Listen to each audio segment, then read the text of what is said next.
quick match analysis. Let's get straight to it. And let's start off with one of the craziest things I've ever seen in a football match. When in the 13th minute, Ghana gets a red card for slapping his own teammate in Keane after Ghana makes a bad pass that leads to a Bruno shot that almost scored.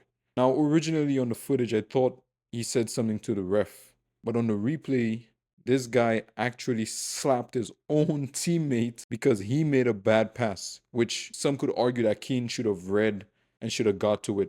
It was a miscommunication. It happens in matches, but this guy thinks he could slap his own teammate in a match. And today I learned that you could get a red card for that, which I never knew was a thing. I thought it was only offenses on opposition players, on the ref. Never knew you could get sent off for attacking your own teammates. But Everton down to 10 men. After the red, United start to pile on the pressure. They start taking a lot more shots. They start committing a lot more numbers going forward. But for some reason, Everton looked very comfortable. They were still playing quick one-touch, pass and move, to the point where in the 28th minute, they ended up catching United on the break. And Dewsbury Hall ends up getting past Lenny Euro and puts one top bins to make it 1-0 Everton at Old Trafford with 10 men. So while the game is going on, I'm thinking, there's no way United could lose this. You've been in good form for the past couple months, and they're a man down.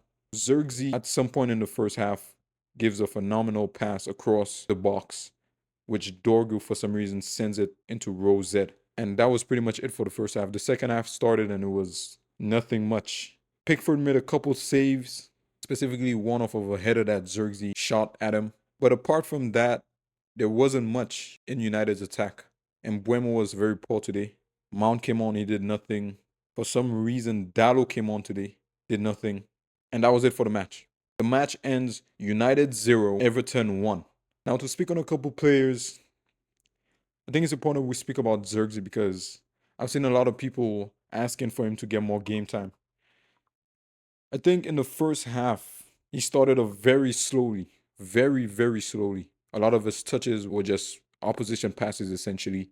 Besides that one chance he created for Dogu, he didn't really do much else in the first half. In the second half, he took a couple of shots on target, but he's not clinical enough. You have a striker that's not scoring. And now I'm curious to see what happens with him going forward because I know Sesko is injured, but do you sell him in January? Because I'm pretty sure he does want to leave to play more. But will he leave on loan? Because I'm pretty sure United will want at least 30 mil. Unless he's going to stay in the Premier and go to some mid-table team. A lot of teams around Europe aren't going to pay that amount for him. Because frankly, they will be taking a chance on him. He's not a clinical forward.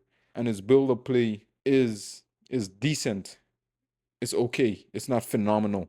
So you're not getting a Firmino type player. You're getting a tier below that. Lenny Euro should have did a lot better on the goal. Even though I rate him highly, he should have did a lot better on the goal. As for Everton, they played their heart out today. I was very impressed with Njai, Grealish, the young Barry boy in the striker position, and their overall defense. Their subs were very poor today. McNeil came on, did nothing. Beto is very poor. I think they should get rid of him as soon as possible. They spent a good amount of money on him. Whatever you could get for him, get rid of him. For United, United should be kicking themselves over this match because, again, 10 men Everton. This is not 10 men City, 10 men Arsenal, 10 men Everton. There is no justification for this performance. Not a single one. Only player that was missing today, I think, was Cunha and Maguire. I didn't see Maguire. That's going to be the reason to not be able to be 10 men Everton. Or Sesko as well.